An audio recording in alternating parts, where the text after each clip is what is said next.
Bonjour à tout le monde. Je suis content d'être là ce matin. Amen. Je remercie le Seigneur de le partager. Je remercie le Seigneur parce que mon foyer appartient. C'est mes enfants qui ont le plaisir. On est tous chrétiens dans notre famille, plus ou moins, avec des hauts et des bas. On appartient au Seigneur depuis pas mal de temps. Mes parents ont pratiquement connu le réveil. Alors il y a des hauts et des bas, on n'est pas tous parfaits, mais bon, c'est comme ça, c'est la vie. Je vais vous donner une petite expérience qui m'est arrivée il y a 4 ans à peu près. Moi, je travaille avec les bêtes au cirque, je suis un peu partout aussi. Et puis, j'étais en train de dresser des animaux dans le cirque. On a dressé des chevaux et des chameaux ensemble. Et puis, je voulais donner une récompense au cheval. Et le chameau a passé sa tête pour prendre la récompense. Et j'avais un morceau de pain dans ma main. Et ce qui fait, le cheval s'est précipité.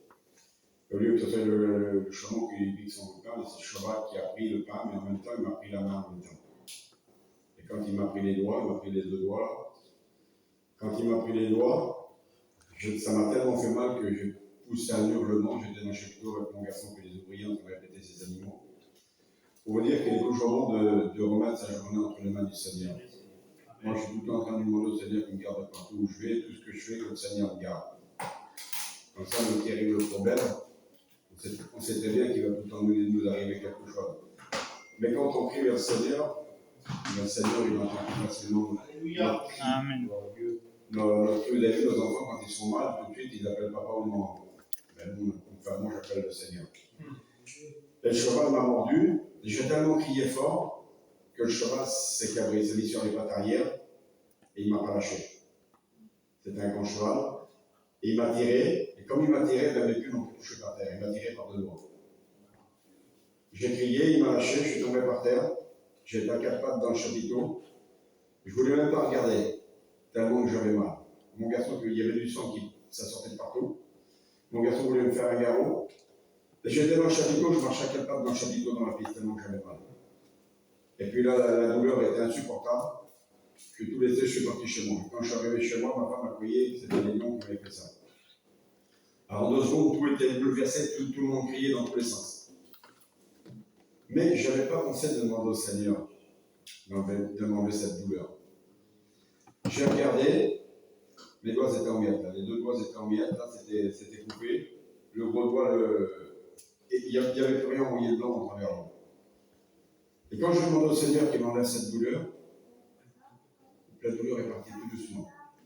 Amen. Et puis mes garçons, ma femme dit on va à l'hôpital, on était à une trentaine de kilomètres de Cherbourg. Je dis d'accord, on va aller à l'hôpital. Il m'arrive tout le temps des trucs à moi. Le chien, le cheval, le chameau, il m'arrive tout le temps des affaires. Elle dit des fois que les vaccins ne seraient pas à jour, elle dit on va aller à l'hôpital. Donc elle fait, elle montait dans le tour et puis elle était en train de conduire. Et puis elle était en train de mourir. Et d'un seul coup, c'est pas la peine qu'on aille à l'hôpital. Je n'ai même plus mal, mais plus aucune douleur, comme si j'avais rien eu du tout. Ouais, elle m'a dit des fois les vaccins, là, c'est le cheval qui t'a mordu, on ne sait pas, c'est ça. Alors on est parti à l'hôpital à Cherbourg. Et quand on est arrivé là-bas, avant on était à Cherbourg, avant de venir dans ce petit pays-là, et les gadgets étaient venus au spectacle, mon père était à l'hôpital. Je dis, je suis monsieur Pain. Elle m'a dit, monsieur qui était là, mais je dis, c'est mon père, à tout de suite. Ils m'ont fait passer un peu devant tout le monde. J'étais un petit peu connu, ils m'ont fait passer un peu devant tout le monde. Et puis le docteur est arrivé, il m'a dit, il a regardé, ouais, oui. Ah oui, il dit là, on va rebouiller un peu là. Il dit, allez, ouvrir les mains.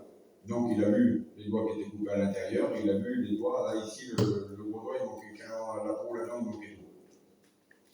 Je me suis lavé les mains et puis il m'a mis sur le truc pour mon coude. Moi, le plus que je craignais, c'était avec les petites piqûres pour m'endormir mal. J'avais déjà mal, et là, je savais qu'il allait rajouter des petites aiguilles dedans et qu'il allait me faire encore plus mal.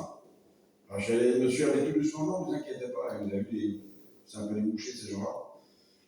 Il m'a dit qu'il foutait ça là-dedans pour m'endormir pour mon coude. J'avais tellement mal en faisant ça. Je dis, monsieur, c'est bon, je mets la main qui était comme ça. Je dis, c'est bon, monsieur, de l'autre côté, on ne va pas le faire. Ah, il dit, si, je me suis dit, quand je suis venu là, je vais faire le dessus du doigt aussi. Il insistait tellement. Moi, je dis, non, c'est pas la peine, on ne va pas le faire, monsieur. Et puis, il m'a cousu les 2 doigts à l'intérieur. J'ai tourné ma main. Mais il dit, monsieur, vous n'avez rien.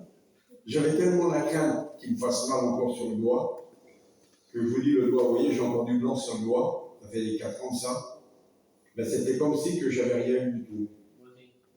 Et absolument rien du tout. La petite peau était tombée, était en train de tomber, comme si ça faisait quelques jours que le cheval m'avait mordu. Donc il est toujours bon pour vous dire de remettre ses journées, sa soirée, sa nuit dans les mains de Dieu. Amen.